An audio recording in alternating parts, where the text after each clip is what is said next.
video போடி பாய் உள்ள போறாங்க புரியாம போடி பாய் என்ன சொன்னீங்க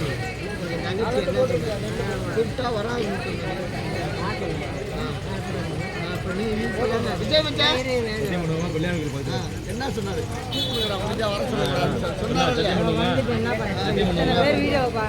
வீடியோ தம்பி என்ன தம்பி என்ன பிரச்சனை அதுதான் தம்பி வாங்க தீர்த்து வைங்க வாங்க இது மாதிரி வேலையெல்லாம் வச்சுக்காங்க சரியா ஐயோ கட்டாயம் ஒரு இல்லைங்க